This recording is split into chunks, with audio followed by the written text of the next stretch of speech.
Hey everyone, how's it going? JD Strategic here. I hope everyone's doing great today. In this video, I just want to talk about some of the stereotypes that I think are surrounded around investing. I was with my sister yesterday and she asked me, why do so many people still not invest? You know, I'm always preaching all these ideas about investing and how everyone needs to be doing it, but still it's only like 1/3 of the population is investing, and that was like throughout the COVID era where there was like a pretty big spike in people investing. So I'm sure that number may be lower now, but I'd be curious to see where it is at. But either way, that number should be at 100%. Everyone should be investing. And I guess in one word, why I would say people don't invest, and that's probably fear. There's just a lot of fear around the idea of investing. People think about the crash in 08, 09, and people think they're gonna like lose all their money. So there's just a lot of fear around this, and it's just a lack of understanding the history of the stock market and how it works, and it really is just so much fear around it. People aren't really taught all these skills throughout their life. So unless someone in your family is in the finance industry or something like that, there really is like no way you would ever be able to learn these principles. So I just want to talk about a couple of stereotypes surrounding investing, and that would hopefully, if you're not invested already, make you feel more comfortable with it. So the first is that you have to be wealthy to start investing. This is just like a crazy idea because the only way to actually generate wealth is to invest. So if you're never investing, you're never going to be wealthy.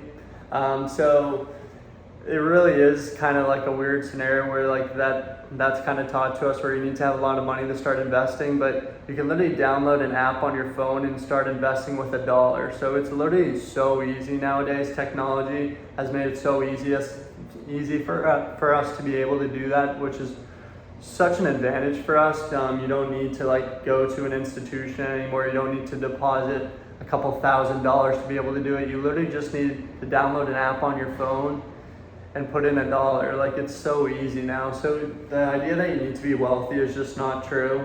I started when I literally had no money in my bank account, and I would just start depositing literally like $5 and just working my way up. So you do need to start with small amounts, and then you can eventually generate some sort of wealth, which is hopefully everyone's goal, to kind of not have to worry about expenses and just be able to live their life and whatever they want to do in life without that extra fear, that extra thing that's always in the back of your head, like, can I do this, can I not do that? So if you could just start building these skills at an early age, it really will go a long way.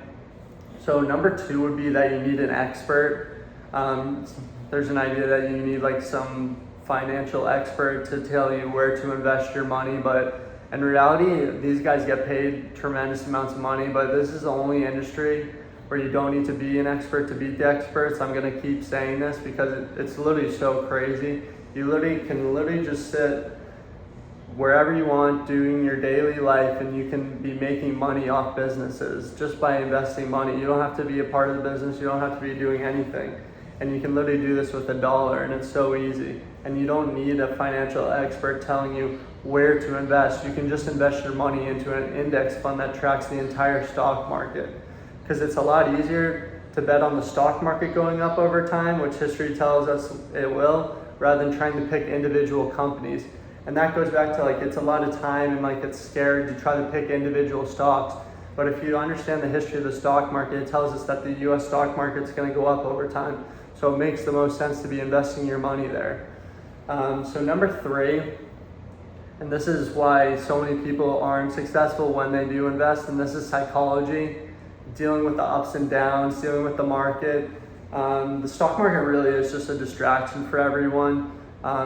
People are looking at their trading account on a daily basis, and like it gets red and people start freaking out and selling. And that's why people have so much failure in investing. You need to stick with those long-term investment plans, which is why it's so important when you start to craft that long-term investment plan. So then when you do deal with the time like now, when stock prices are going down 20%, you're not freaking out to sell everything. It's stuff that you've already prepared for, and you understand that this happens over time.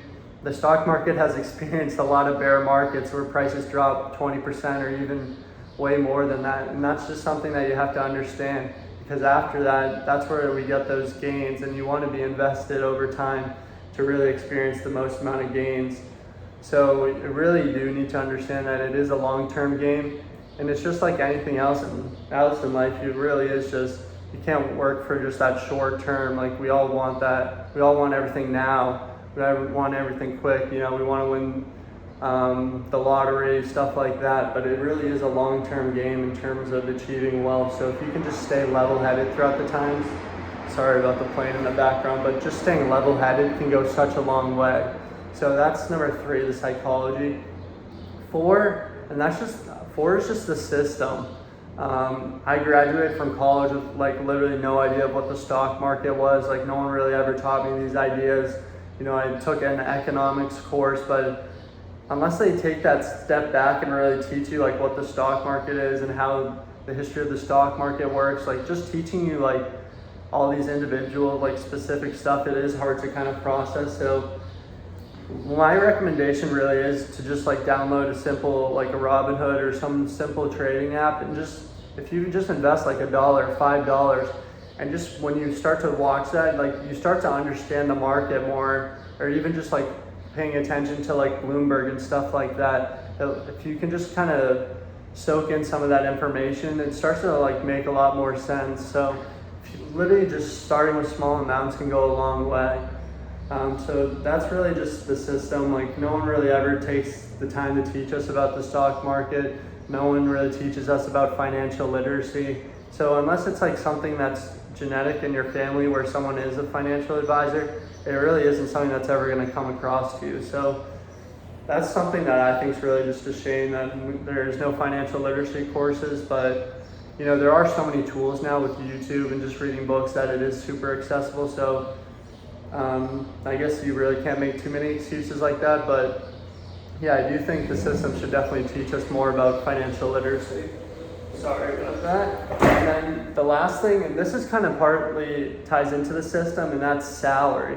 We're kind of taught that we want to get this big salary, you get 6 digits, you get that $250 paycheck, whatever it may be. You're taught you always want to increase your salary, and this will overall increase your wealth. But you can accumulate wealth with even small amounts of money. In my video last week I was talking about someone with 31K could end up with 500K, and that's just by investing their money and cutting down on their spending habits.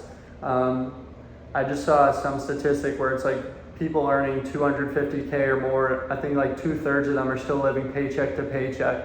So it really isn't the salary that matters. It's about you investing your money and accumulating those daily spending habits, tracking your spending, understanding what you're comfortable with, what you're not comfortable with. So it isn't necessarily about getting that big salary. And I'm not saying getting more money won't help accumulate wealth, because it definitely will, but you can accumulate wealth with small amounts of money. It's just about coming up with that budgeting plan and in that investing plan and sticking with those long-term habits. So those are a couple of stereotypes that I think surrounds the investing world. I think it really is something that is so scary for so many people, but it really is just a long-term game, and it really is the only way to generate wealth. So I really suggest anyone just starts today with small amounts of money. Put your money into an all-index fund. You don't have to pick individual stocks. It should be a simple game where you're not worrying about on a daily basis. You really come up with that long-term investment plan. You sit down for a little bit, and then you really don't worry about it again. It's just reoccurring. You don't have to ever check it. You don't have to worry about the market on a daily basis. So that's everything for today. A couple stereotypes surrounding the investing world. Thank you, everyone, if you made it to the end of this video. I appreciate it. Bye.